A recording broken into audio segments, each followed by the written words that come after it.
everybody. It's a fresh new episode of Osprey Observer TV. I'm your host, as always, Johnny Torres. With me, as always, Editor-in-Chief of the Osprey Observer, Marie Gilmore. And I'm excited because we've got a really good friend of ours joining us on the show today, somebody who's very beloved by the community, Bob Abruzzese. Marie, what's Bob been up to? Bob Abruzzese is here. He's a local realtor. He runs the FishHawk area neighborhood page, which probably has 15,000 people on it and has been a great resource during the quarantine and the pandemic. He runs the FishHawk Softball League, and they do great things for our community. And he also manages the FishHawk Strong, one of the biggest teams for the American Cancer Society Relay for Life at Newsom every year. So Bob, thank you so much for joining us today. Hi, Marie. Thanks for having me. This is going to be great, I can tell. How do you have enough hours in the day to do everything that you do for our community? You just make the time. I mean, what happened, I found the passion, like a lot of this stuff I'm passionate about. So you create the time when you're passionate about something. That's really true. So what do you want to talk about first? You want to talk about a little bit about the impact of the FishHawk area neighborhood page and how you got that started and what that does for us? And then we can segue into the other groups. Yeah, because I think that's actually the beginning of everything, and that's where I've become famous, quote unquote. Can I get your autograph, please? But, tell us about the page. Okay, so the FishHawk area neighborhood page started out in, I think, about 2009 or 10. What happened, I was on a webinar for the National Association of Realtors, and they were like, become an expert in your community. And they go, create a community page. So I did that. And what ended up happening around the same time, FishHawk had their own web page. Well, a couple of years later, FishHawk actually changed their web page, and they had a community message board on it. It became very difficult to navigate. Also at the same time, Facebook exploded. So now everybody was looking for FishHawk Ranch, FishHawk neighborhood pages and that, and they found my page. So my page originally was set up for me to take videos of when we had our concerts here in Park Square, new home construction, things like that. So when people say, hey, what's FishHawk Ranch? I would send them over to the page and they'd see all the stuff that was, that was FishHawk Ranch.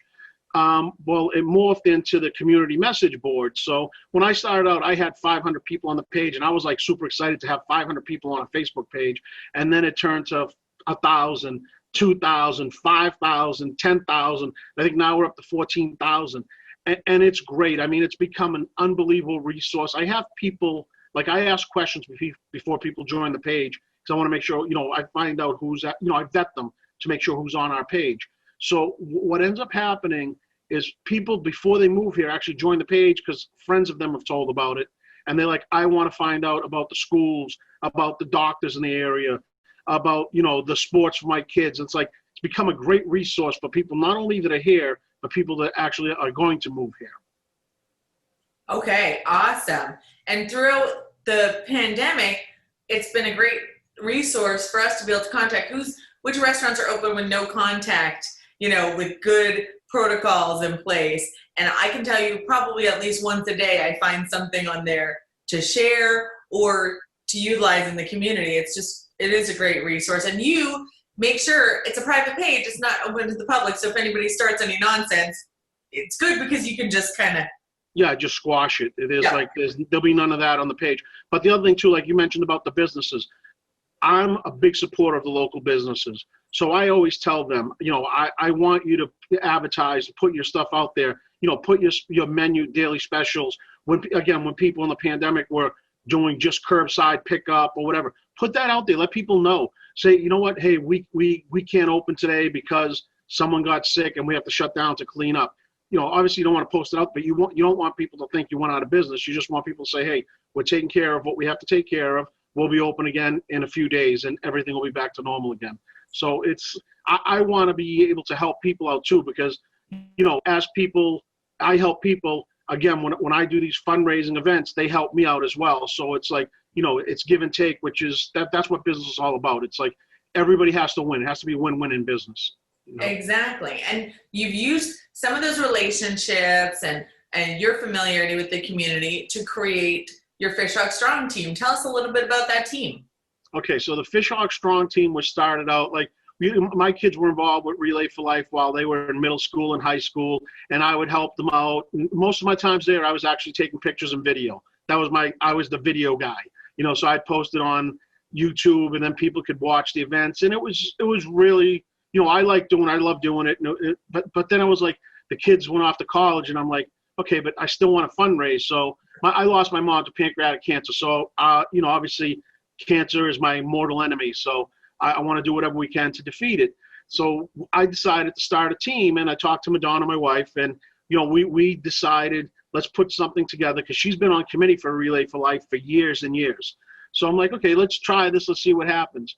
So the first year I went to a few of my friends, and I said, hey, you know what? I always help you out, like, with your business. Can you help me out? And I had people writing me checks for like $300, $500. I'm like, oh my God, this is like pretty easy. I'm like, this is pretty cool. So the first year, this was before FishHawk Strong, I raised $5,000. And I'm like, okay. I go, let's try something different. Let's actually form a team with a lot of people in the neighborhood that own businesses, and we'll help each other out. And what ended up happening last year was the first full year of FishHawk Strong. And I think before last year, the most money ever raised by a single team in Relay for Life for FishHawk was about $27,000. And I was like, our goal was $30,000. I really want to raise $30,000 and beat that number. Well, you saw our number was like $46,000, which was absolutely insane. Yes. But it worked out great because, again, we did a lot of events. We didn't do any of the kid events. We did adult events at adult venues. So we did, the whatever, bear bingo, fashion shows. We did things that like the kids aren't going to do. So we didn't take any money from the kids. They were still able to raise their own money. But we brought in all this extra money, which was, I think it was fabulous. And this year we wanted to do it again, but the pandemic kind of like knocked us down. But we still raised almost $20,000, which again is far and away more than anybody else. I think it's actually more than, believe it or not, some of the other local relays as a whole raised, because like I was able to see some of the numbers before they shut down their sites. Yeah, and it was again, but we just keep plugging along, and it's things happen. And with the FishHawk Strong, not only do I help Relay for Life, but like I love Lita Eaton with Seeds of Hope, and I love to help them out especially when they're in dire need. When they're in dire need, then like kind of like throw it in overdrive and see what we could do. This week I was able to they had put out a post on my neighborhood page that Publix had Skippy peanut butter for buy one, get one. So it was a BOGO, $2.85. So I reached out to a friend of mine and asked her, I go, can you do me a favor? I'll help you out with your business, but I need you to do me a favor and buy some peanut butter. Well, she bought 300 jars of peanut butter, and we got another 300 for free. So 600 jars of peanut butter, which I just delivered 500 of them to Seeds of Hope now, right before this interview. I was really rushing to get back here to do this interview.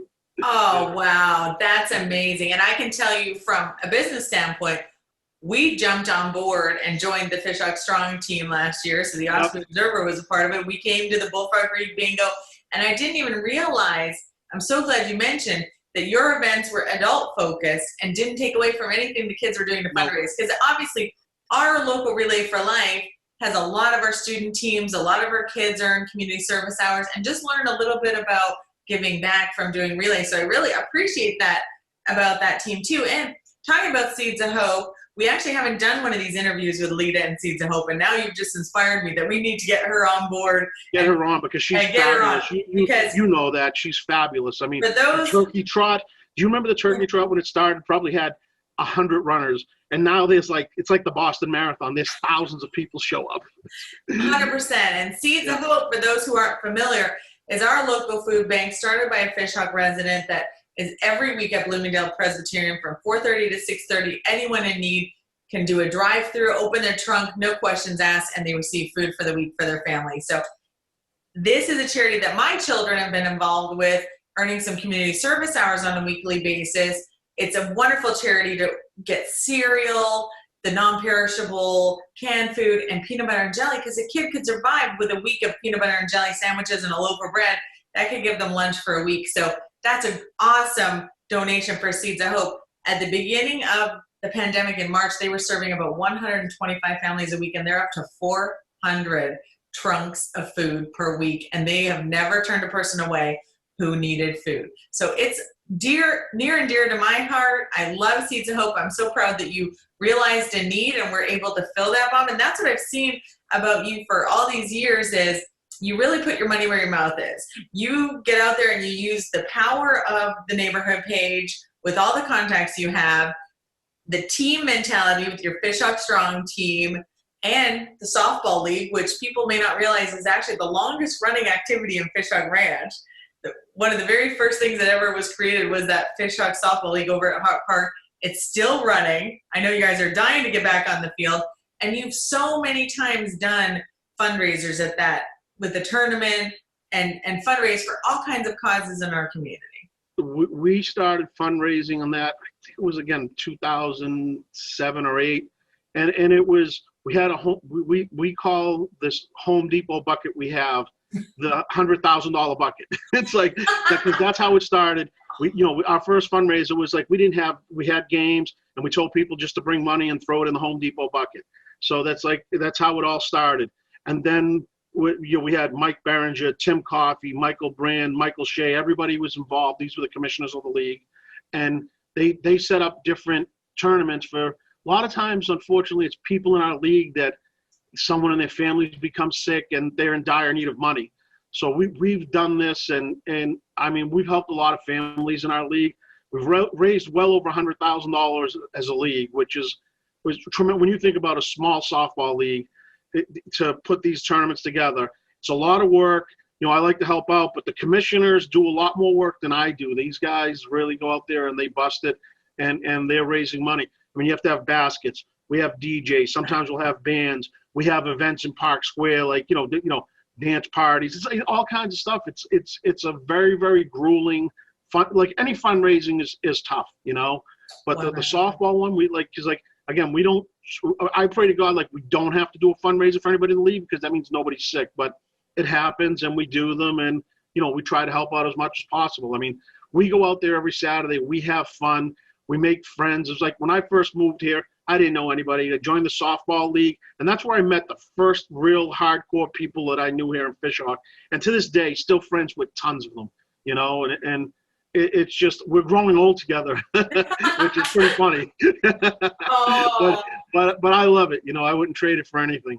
Absolutely. And you've made the community a better place for each and every activity that you've done, Bob. I want to wrap up because we know we've got a limited attention span with our audience, but I want to thank you so much for coming on. I know we could just talk on and on and on and keep going, but I really appreciate what you're doing in the community. We'll continue to get involved with you and everything that you do. We'll keep in mind that peanut butter is still on BOGO, and we can get it over to Seeds of Hope, and we'll keep watching the page and see what activities are coming up or what needs there are. So thank you so much for being with us today, and thank you for everything you do for our community, making it a better place. Thank you, Marie, for having me. And you know how much I love you, because you always help us out every time I call you. If I need anything, you always, are so great. So thank you, Osprey Observer. Thank you, Marie. 100%. We try. Thanks again to Bob Abruzzese, and of course, best of luck with the fundraiser. We certainly can't bring enough awareness to an incredible cause, like cancer research, something that's touched so many lives. And who knows, maybe he'll let me join the softball league this year. Marie, editor-in-chief of the Osprey Observer, lots going on in the community as we kind of slowly trickle back to normal here. What's going on in the community? We've got a couple of fun stories this week. And of course, all of our stories are always available online on our website, ospreyobserver.com. But just a couple of weeks ago, we actually finished up our summer internships. This summer, we had 7 awesome summer interns. These interns each wrote about 10 stories for our newspaper. So there are 70 stories out in the community from our interns. So it has been an incredible summer. We actually, in pure quarantine and social distancing style, did a drive-through pickup. They each got to pick up a Chick-fil-A lunch from our friends at Chick-fil-A Bloomingdale, Tammy and Paul Holmberg. Of course, every single one of them was thrilled with that. And they picked up all their newspapers that they've been publishing stories in all summer. So it was really fun to see them in person. And they're just a great group of kids who are going to go on to do good things. In fact, 2 of our interns are now the editor-in-chiefs of their high school newspapers, both at Durant and Newsom. So we're going to be getting some great stories out of them this year.